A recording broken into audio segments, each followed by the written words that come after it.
Hey Bluebeamers, welcome to Brighter Graphics, your go-to YouTube channel for everything Bluebeam Revu. In this video tutorial, we will explore the Convert To feature, introduced as a new magic markup tool in Bluebeam Max. Let's see how it works. After opening Revu 21 on your desktop, go to the File menu and open your PDF drawing. As you can see, we have 3 area measurements on this PDF that we will convert to other markups and measurements using the Convert To Magic Markup feature.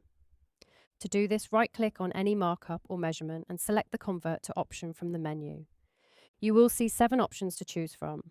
Here we have an area measurement on our drawing.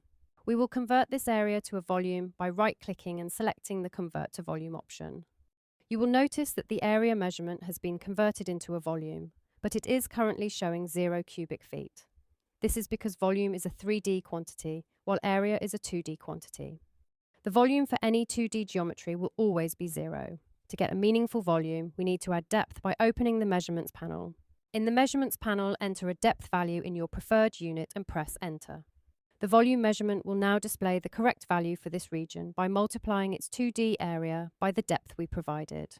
We can also transition from a measurement to a markup, like a cloud markup. You can also save your converted markups and measurements to your toolsets, keeping the same appearance as the original. Right-click and select the Add to Tool Chest option. As you can see, the converted markup has been saved to our custom toolset, which we can share with team members. Watch our separate video to learn more about creating custom toolsets in Bluebeam Revu.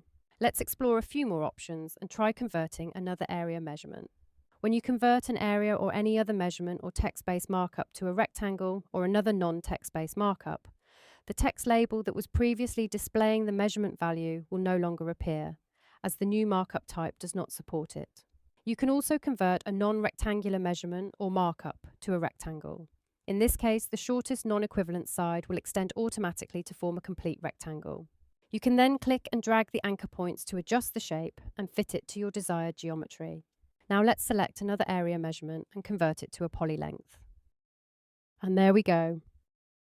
You can also update the appearance of your converted markups by adjusting the font type, font size, font color, fill color, and line color from the markup editor at the top.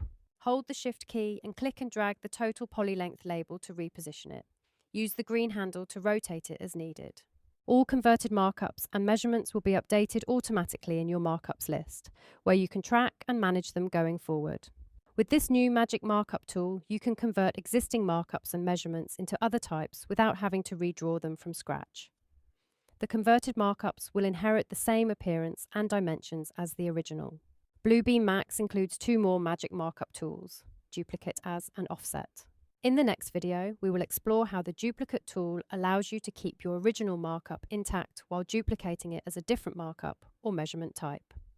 Thanks for watching. For more Bluebeam tips and tricks, stay connected with Brighter Graphics.